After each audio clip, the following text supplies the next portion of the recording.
दोस्तों अब हम चर्चा करेंगे स्टॉक मार्केट के ऊपर। स्टॉक मार्केट के ऊपर में आपको याद होगा हमारा जो मार्केट एक्सपर्ट हैं श्री तुषार जैन, उन्होंने आपको निफ्टी के ऊपर बात की थी और चंद स्टॉक्स के ऊपर चर्चा की थी कि गिरते बाजारों के अंदर कहां लगाए दाव, कहां पर आपको मुनाफा मिल सकता है, कहां आपको इस गिरते बाजारों में भी आप लाभ कमा सकते हैं। उसके अंदर Tata steel, steel authority of India, Vedanta, Hindalco जैसे शेयर्स के ऊपर हमारे पिछले शो के अंदर हमने चर्चा की थी। तो एक बार पुनः हम तुषार जैन को ऑन एयर लेके आ रहे हैं। तुषार, आपका बहुत बहुत स्वागत है। मैं आपको बहुत बहुत बधाई देना चाहता हूं कि आपने जबरदस्त तरीके से बाजारों में गिरावट में कुछ ऐसे चुनिंदा नगीने आपने दर्शकों के लिए लेके आए जो बड़ा जबरदस्त मुनाफा कमा के दे रहे हैं। टाटा स्टील, हिंडाल्को और वेदांता हिंदुस्तान कॉपर जैसे स्टॉक्स ने बेतहाशा रिकॉर्ड तोड़ दी है। गौरतलब है इस समय बाजारों में तेज गिरावट के बावजूद इन स्टॉक्स ने जबरदस्त मुनाफा कमा के दिया। तुषार, मैं आपका दर्शकों की तरफ से, अपनी तरफ से बहुत बहुत आपको बधाई देता हूं आपके इस सफल एनालिसिस के लिए। देखिए, बाजारों के अंदर, गिरते बाजारों के अंदर कहां मुनाफा कमाया जाए, ये बहुत महत्वपूर्ण होता है और तुषार ने ये कर दिखाया। तुषार, आपका स्वागत है। आज आपका क्या नजरिया है बाजारों को लेके? Tushar. Thank you very much. मैं तुषार जैन, सीएफओ और research head Ajay astro money गुरु से आपका स्वागत करता हूं। आज 2 मार्च सन 2022। आज के इस एपिसोड में हम चर्चा करेंगे आगे बाजारों के अंदर क्या संभावना है और आपको नजर रखनी चाहिए। सबसे पहले हम आपको याद दिलाना चाहते हैं, हमने हमारे पिछले एपिसोड्स और पिछले लाइव सेशंस में आपसे हमारा एनालिसिस साझा किया था और आपको चेताया था कि बाजारों के अंदर और मुनाफा वसूली जारी रह सकती है, स्पेशली बैंक निफ्टी के अंदर। बैंक निफ्टी में आज एक बहुत भारी गिरावट देखने को मिल रही है, लगभग 3% की, और निफ्टी के मुकाबले बैंक निफ्टी में ज्यादा गिरावट देखने को मिल रही है। इसके अलावा हमने आपसे कुछ स्टॉक्स के बारे में चर्चा की थी जिनके जो कि थे Tata steel, steel authority of India, Hindalco जैसे स्टॉक्स, जिसके अंदर गिरते बाजारों के अंदर भी एक अच्छी खासी और एक अच्छी मात्रा के अंदर पॉजिटिव मूव देखने को मिल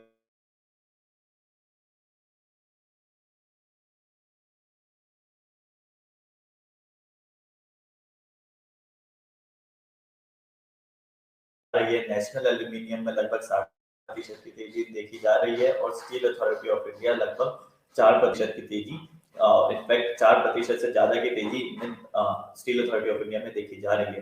तो इतने बड़े बियरिश मार्केट यानी कि गिरावट वाले बाजार के अंदर भी इन चुनिंदा स्टॉक्स को पिक करना मुझे लगता है कि सूखी घास में से सुई को खोजने के बराबर है। इसके अलावा यदि हम देखें तो पूरा वर्ल्ड मार्केट्स के अंदर काफी अनसर्टेनिटीज देखने को मिल रही है और ये जितने भी स्टॉक्स है सारे ब्लू चिप स्टॉक्स हमने आपके लिए सेलेक्ट किए हैं। और ब्लू चिप स्टॉक्स के अंदर सिंगल डे में इतना बड़ा मूव आना एक तुषार, आप टाटा स्टील का चार्ट यदि आप दर्शकों के लिए ले आए। स्टील स्टॉक्स के अंदर टाटा स्टील और स्टील अथॉरिटी ऑफ इंडिया बहुत जबरदस्त मूवमेंट कर रही है और ये देखिए टाटा स्टील का चार्ट आपके लिए है जी। जैसा कि आप देख सकते हैं टाटा स्टील में भी लगभग 5.6 से 6% की तेजी अभी देखने को मिल रही है। इसी के अलावा नेशनल एल्यूमिनियम में भी लगभग 5.25%, हिंडाल्को में लगभग 6.5%, स्टील अथॉरिटी ऑफ इंडिया में लगभग 4.25% की तेजी अभी देखने को मिल रही है। उम्मीद है आपको हमारा एनालिसिस अच्छा लगा होगा। और तुषार, इसमें आगे आपको क्या लगता है कि इन स्टॉक्स में बने रहना चाहिए या इसमें मुनाफा वसूल कर लेना चाहिए? जी बिल्कुल, टाटा स्टील जैसे कि हम पिछले सेशंस में भी इसके टेक्निकल चार्ट इसको कंसीडर कर रहे थे और हमने आपसे यही कहा था कि 1230 के लेवल टाटा स्टील के लिए एक अच्छे रेजिस्टेंस साबित होंगे और उसमें आज ब्रेकआउट भी देखने को मिल रहा है, जो कि टाटा स्टील में आगे आने वाले ट्रेडिंग सेशंस के लिए भी एक अच्छा सिग्नल और पॉजिटिव ब्रेकआउट इसमें देखने को मिल रहा है। तो टाटा स्टील में हम बने रह सकते हैं। हम इसके अंदर अपना स्टॉप लॉस टेल करते रहे तो बेहतर रहेगा और इसके अंदर थोड़ी सी हम टीचिंग का भी प्रयास करते हैं। जैसे कि आप देख सकते हैं टाटा स्टील की मूविंग एवरेज लाइंस है और मूविंग एवरेज लाइंस कि एक इंटरसेक्शन हाल ही में देखने को मिला और उसके बाद ही टाटा स्टील में एक अच्छा मूव, अपवर्ड मूव भी देखने को मिला। और इसके अलावा हम टाटा स्टील को आगे आने वाले ट्रेडिंग सेशंस के लिए होल्ड कर सकते हैं। लेकिन हम अगर बैंक निफ्टी के ऊपर नजर डालें तो बैंक निफ्टी के अंदर अभी भी मुनाफा वसूली जारी है और बैंक निफ्टी अभी बियरिश मोड की ओर आकर्षित हो चुका है, यानी कि गिरावट की ओर आकर्षित हो चुका है। तो बैंक निफ्टी में सतर्क रहने की सलाह रहेगी। इसके अलावा यदि हम बैंक निफ्टी के एडीआर, जो कि प्रमुख एडीआर है, एडीआर यानी कि अमेरिकन डिपॉजिटरी रिसीप्ट, और उनके बाद उनकी तरफ नजर डाले तो पिछले 2 दिनों में यदि आईसीआईसीआई बैंक एडीआर ने लगभग 6% की गिरावट अमेरिकन मार्केट्स में दर्ज की और इसी के साथ ही एचडीएफसी बैंक एडीआर ने भी लगभग 10% की गिरावट पिछले 2 सेशंस में अमेरिकन मार्केट्स में की, जिसका कलेक्टिव इफेक्ट अभी भारतीय बाजारों के अंदर और भारतीय। तुषार, आपको लगता है कि एचडीएफसी बैंक और आईसीआईसी बैंक के जो अमेरिकन डिपॉजिटरी है वहां पर जबरदस्त गिरावट का असर भारतीय बाजारों के अंदर भी बैंकिंग स्टॉक्स पे पड़ सकता है? क्योंकि एचडीएफसी और आईसीआईसी बैंक निफ्टी के अंदर एक बहुत सिग्निफिकेंट अपना वेटेज रखता है। तो आपको क्या लगता है कि अभी इस निचले लेवल पे माल खरीद लेना चाहिए या रुकना चाहिए?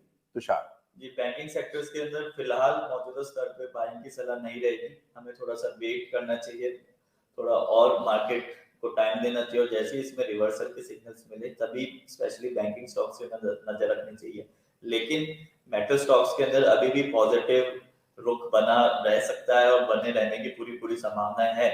इसलिए हमारे जो भी व्यूअर्स इसको होल्ड कर रहे हैं हमारे रिकमेंडेशन से, वो इसको होल्ड कर सकते हैं और अपना पार्शियल प्रॉफिट जरूर बुक कर सकते हैं। जो लेस रिस्की ट्रेडर्स है टाटा स्टील के अंदर, steel authority of India, Hindalco के अंदर, वो अपना पार्शियल प्रॉफिट बुक कर सकते हैं अराउंड 50% तक का, और नेक्स्ट 50% का वो स्टॉप लॉस लगा के उसको ट्रेल कर सकते हैं। Thank you very much. Tushar का कहना है metal stocks, Tata steel, steel authority of India, Vedanta और हिंडाल्को के अंदर आप बने रह सकते हैं, लेकिन साथ साथ बैंक निफ्टी से आपको बचना चाहिए। बैंकिंग स्टॉक्स के अंदर फ्रेश इन्वेस्टमेंट के लिए आपको और इंतजार करना चाहिए। ये कहना है हमारे मार्केट एक्सपर्ट तुषार जैन का, जिसका सटीक विश्लेषण आप एंजॉय